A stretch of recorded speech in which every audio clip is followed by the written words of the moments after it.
So I've been asked to explain how to jump higher in Muay Thai. And this was inspired by this video posted by Bao Muay Thai, jumping up and exploding up to knee the top tire off a stack of 9 tires here. So we'll let you have a look at this, and then we're going to break down what the component parts of this are and how you can jump higher too. Fighters, welcome back to another episode of Heatrick Muay Thai Performance. So we're going to take this video now and slow-mo scrub through and pick out the key points as I see them that will help you jump higher too. So the first thing I want to break down is the technique here of what's happening before we go into what the physical qualities are that can help you jump higher. So the technique is massive, and the first thing I'm going to draw your attention to, and I'm just going to highlight here, is what's going on down at the floor. So how the feet are used. And we can see there's this little bounce into it. So there's a little plyometric pre-stretch there. You see there's a little dip and drop and drive off the floor. So we're getting a plyometric stretch off of the floor. So that's the first little technical bit. And I'll break down more how you can train to be better at this, to use that stored elastic energy that you have in your body to better power up your movements, affected with some plyometrics, but we'll specifically talk about that. But that's the first point. That's how you're going to take off. Then the next thing we're going to look at, if we come back to this again, so starting from a standing position here, what we've got is a counter movement jump. So we start from this upright position, and then there's a crouch down. So we've got this action here. That is also giving us some more elastic energy from the lower body, that counter movement. Rather than starting from a cold start, there's a rebound into it. So I'm going to put a couple of points into this. So if we've got the hip here, the knees here, and then if I put a line connecting those so we can just have a little look to see what sort of movements are happening. So from the knee and then back down to the ankle. You can see we've got that crouch before takeoff, and then explodes up there. Now we've got full hip, knee and ankle extension. We call that triple extension there in sports training. So the hip, the knee, and let's just look at those references just as a bit of an idea. So we've gone from that dip to extend up there, and that will help us inform exercises that can better mimic this and give you the movements that we need, but also more specifically the forces and the rate that we produce those forces that we need. So that's what's going on there at the lower body. And it comes from, like I say, a counter movement jump where you start tall, we dip into it and then explode up. So again, there's an elastic component to this where we're springing into it. So the next part I want to look at, if I just scrub this back down again, we're actually going to look at the starting height. Although we've got a little dip into it, what I'm going to do is take the center of gravity height approximately, just roughly around about the sort of navel. So if I put that somewhere near horizontal there to give you a reference point, that's the starting point of the center of gravity of the fighter. And when you jump, when you move through space, it's the travel of your center of gravity that represents how far you travel. So from there, we can see, let's move into it. So from the fighting stance there, more or less, we've then got a dip below it. So I'm going to put another little mark in there actually just to reference that as well. So somewhere around the navel there. And then there's a travel up really from the starting point, which is there. We're back to that now. We go up, up, up, up, up. Then you'll see it starts to slow down. The video actually goes into slow-mo here as well. But anyway, we can see now the height of the travel has actually stopped around this point of the center of gravity. So I'm just going to put another little line in there. So what's happening now is there's no real further height travel. There's now rotation around the center of gravity rather than further upward travel. So again, if we just sort of scrub through that. So if we take that dip down and then it's up through where we started, up to the top, and then we're kind of at the hang time point here now. And that's what's happening. So you can see actually, although the top tire is being kneed, the center of gravity isn't going up as high as that top tire. It's more about a rotation of the whole body and the limbs around that center of gravity to achieve that target. So there's more athletic skill needed to achieve that particular type of action. So we've got a raw jump where the center of gravity moves up, but then there's a hell of a lot of technique going on as well. And that's where I want to go next. So if I just remove all of those, we'll do a quick rewind back down to the floor. So the other part we're going to see, part of the counter movement jump, there's that dip down. But what I want to draw your attention to now is the arms. So here, and let's put in some markers on this one. So roughly around the shoulder there. And then I'm just going to take the upper arm here for reference, somewhere around there to the elbow. And it's gone from that position to this sort of position as we're sailing up. So from wind up to somewhere around here, we can see that there has been a swing right through around to this sort of angle as it comes through. And that's important for two reasons. What it allows you to do is to throw the mass of your arms up into the air. So the weight of your arms adds to your momentum. But then also, if we continue to travel up now, what you'll see is we're now at full extension. Just want to draw attention to the legs as well, now pretty sort of straight down. As we continue with the action straight up, we're watching what the angle of the arms are. So you can see as the hips start to flex here, watch the angles that we've got here change. So at the moment it's still parallel flying up. As the knee starts to come up, we can see the elbow is starting to come down. So there's a counter rotation. You see all the time here, this angle is now changing as this angle changes. And we're coming up, they're meeting together. And this is where the center of gravity is not traveling anymore, but we can see we've got the knees coming up towards the target. And at the moment, this initial movement of the arm is actually coming straight down as the knee's coming straight up. As we get to the top position, let me just take all of these off for the moment. As we're getting towards the top, and now we're looking to change, instead of flying straight up. So what we've had so far is that the arm is swinging towards the knee so that the knee can come up to give you that meeting of the rotational energy to make sure it's not cancelling out.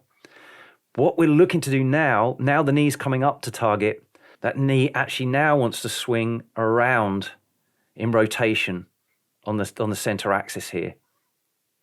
So instead of that knee coming straight up now, we're looking to convert that now into a rotational swing around into the target. And that means now the arm needs to move in a different way as well.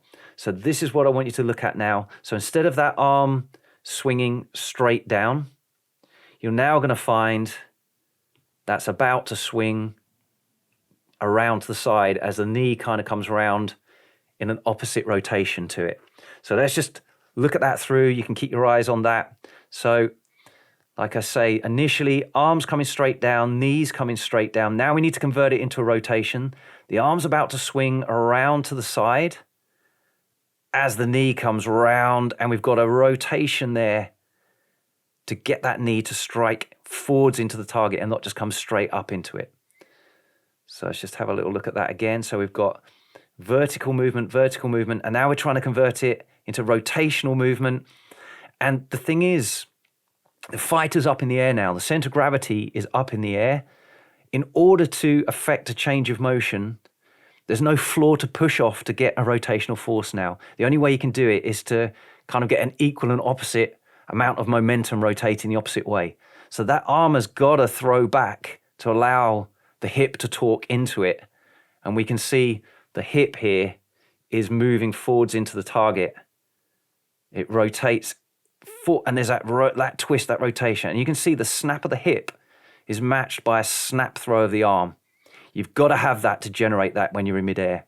And then we've got a drop back down. So another little thing I just want to draw your attention to here in terms of the balance of the whole thing. As you go up into the air, you've got that rotation. Just want you to have a little look at what's happening with this leg.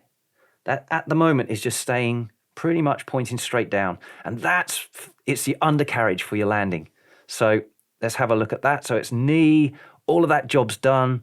Now to get the knee back out, the arms have got to rotate back the opposite way. So you can see there's a little bit of a drive back to try and pull it back. But this leg is just dropping straight down into the floor to give you a balanced landing. And then we're absorbing that through with some good balance. And you can see the whole center of gravity again here is kept over the top of this base of support of the foot. So you're back in balance again and not falling forwards or back or anything like that. So that's what we're looking at in terms of the technique. So in terms of training for this now, the athletic qualities needed to produce this effort. We spoke about initially this bounce on the floor, this little plyometric action that we've got going on the floor. So bounce and up, that little takeoff, that little springing action there, that is pretty much all calf and Achilles, all stretching to make that happen.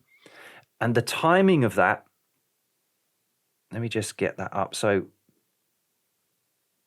touchdown there, put a timer on there, spring, and we're clear there. So real rough timing, and I'm assuming that the footage at this point isn't slow mode, because it definitely is towards the top. But off of the floor, I'm assuming that's a 1-to-1 timing. We're looking at least 0.35, just over 0.4 of a second. So that time that it takes to apply your force and rebound up from the floor categorizes a stretch shortening cycle there, either fast or slow. This one, because it's over a quarter of a second, 0.25 of a second, that qualifies as a slow stretch shortening cycle. So a fast stretch shortening cycle happens quicker than that. So to develop this particular type of stretch shortening cycle, we've got a little more time to put force into the floor. You want actions that produce that amount of time on the floor at least. So we're not looking at two-footed hurdles on this one, because they tend to be quicker, fast stretch shortening cycles. So we want things like box jumps, which also give you all that counter movement, swinging of the arms as well, which is, we've got all that going on. And of course, this does look very similar to a box jump. It's also going to teach you to throw your arms back with a box jump, to back down to get your knees up, to land onto the surface.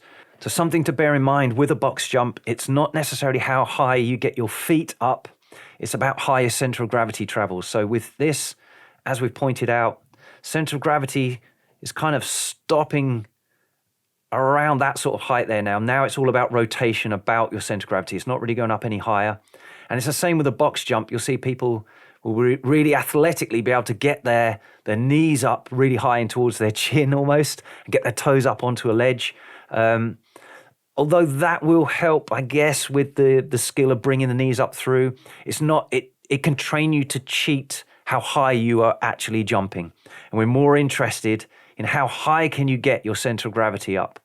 So I actually encourage people with box jumps not to land any deeper with their knees than where they took off. So for example, here, that angle there, how that looks just on takeoff, if you land on a box jump with that degree of hip, knee, and ankle bend, and you land on top of the box looking like the same as that, if you find, you're landing with your knees right up flexed deep, then your center of gravity hasn't gone up that high. So something to bear in mind there anyway with box jumps, kind of gone off on one there, but something to bear in mind. Something else you can use exercise-wise are like scissor hurdle bounds, where you're jumping from one foot to the other over a hurdle. That sort of exercise means that you're having to spend a little bit longer on the floor before rebounding back. So it's that slow stretch shortening cycle. It'll create the right kind of rebound plyometric energy that you need to achieve this sort of jump. And I've actually done a previous video on how to move like Sanchai, because Sanchai is so elastic, he's a good example of both fast and slow stretch shortening cycle actions and how you can train that. So I'll put a link for that with this particular video. And just going back to these two start and finish positions here, we can see that this actually, in terms of developing exercise patterns, is actually a bit of a hybrid hip and very knee dominant. We can see that the knees here are actually quite forwards of the toes. So we've got that little bit of a distance there. So it's a knee dominant action. So something like hex bar deadlifts would be a good one for this one. Front squats will give you a bit of this vertical thrust as well. There is a little bit of a horizontal component that translates forwards into this as well, but it's primarily hip and knees together giving that vertical jump for this particular type of action. And those exercises are strength development exercises. To demonstrate the kind of power needed to do this, if we look at the mechanical formula for power, is power equals force times velocity. So we need to train all of those elements, but the foundation of that first is force. So you can't have any power or any velocity if there isn't force in the first place. And that's where these relative joint actions exploding in what we call triple extension is going to, you need to be able to be strong enough through that pattern relative to your body weight to achieve that. And that's effectively a knee dominant action there, working on repeat to explode into position in the first place. So we're talking about force first. You can achieve that, like I say, with hex bar deadlifts, barbell deadlifts, front squats, even back squats. They all work that sort of hybrid pattern. But the knee dominant patterns, which are more the squatting actions or a hex bar deadlift, would give you more of this vertical jump that you're looking for. And I've done another video on hip dominant and knee dominant movements in Muay Thai, which I'll share with this video too. Once you've got that underpinning force development, we want to go after the power development. So this is explosively applying that force. So strength is slow force, power is fast force, developed very quickly, exploded into the movement. And for this particular pattern, we can use loaded squat jumps. So jumping with a weight on a barbell behind your neck, if you're able to do that, or a couple of dumbbells held at the sides. So when it comes to the power development side of the equation, that's where we want external load applied to us and then to still move explosively fast.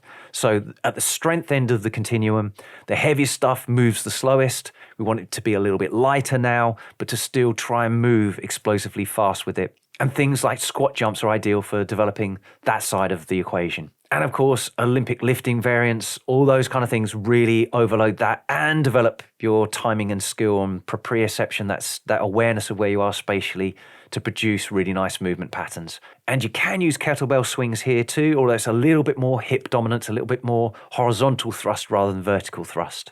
And for the velocity part of the equation, we've actually already discussed that. That was the plyometric work, the body weight only, springs, jumps, box jumps, bounds, all those kinds of things. That's the high velocity action that's going to trim that part of the equation, give you that kind of quality. So we work from heavy and slow heavy lifts, working these same angles and movement patterns. And then we've also got the power lifts where we've got resistance added to you and exploding really quickly through these patterns as well and getting good at absorbing the force too. And then for the velocity part of the equation, we've already discussed that actually with the plyometric work that we spoke about earlier. So that's the foot contact on the floor and the springing up into the air, body weight only. So the lightest, fastest, highest velocity movements, making you more of an elastic, springy animal. That's what we want from those.